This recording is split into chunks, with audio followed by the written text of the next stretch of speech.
on Internet Freedom in Africa.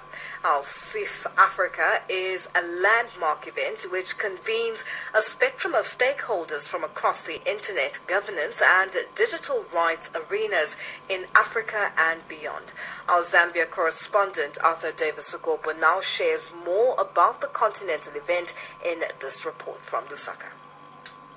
The annual event has not been spared by the global health threat of COVID-19, such that from 2019, the event has not been held, and 2022 saw its return, with Zambia hosting the digital event for 4 days. The Lusaka event, convened this week, saw 2 pre-conference days and 2 main other days full of internet activity.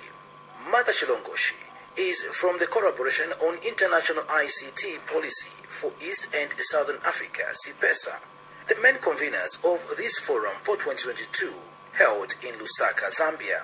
The purpose of the forum is to bring together different stakeholders in the internet ecosystem. So you're talking funders, you're talking governments, you're talking academia, civil society, activists, bloggers, name it, any sector you can think of that is impacted by technology or the internet ecosystem is represented. So it's a global pool of people, but focused mainly on what's happening on the digital landscape in Africa. For Happy Almiruz from Uganda, the Internet Forum is one that has made impact in her work. My session has been on scenario personas. Scenario personas has to do with the fiction of the person from the other side, because we want to bridge the gap between the end users and the developers, and many times developers don't get to they don't have the direct connection with end users. So I would say I'm now like they're in between, so getting to know their side of the story help the developers bridge their need. According to the Internet Society data, as of December 2021, internet penetration rate in Africa was at 43%.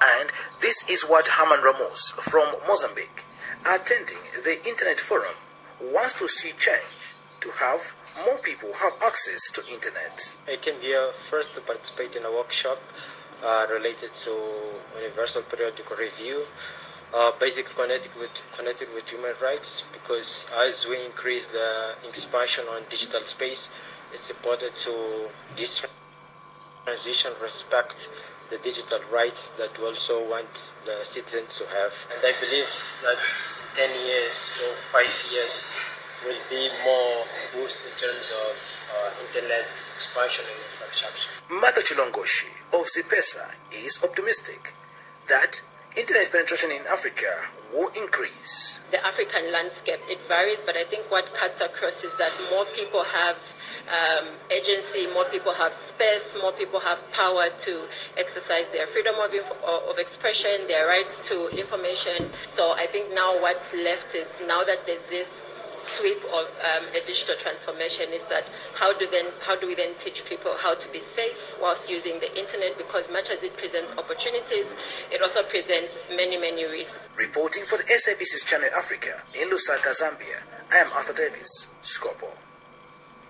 As the malnutrition crisis in northwest Nigeria continues at catastrophic levels, the Global Medical Aid Organization Doctors Without Borders, or MSF, is calling for the humanitarian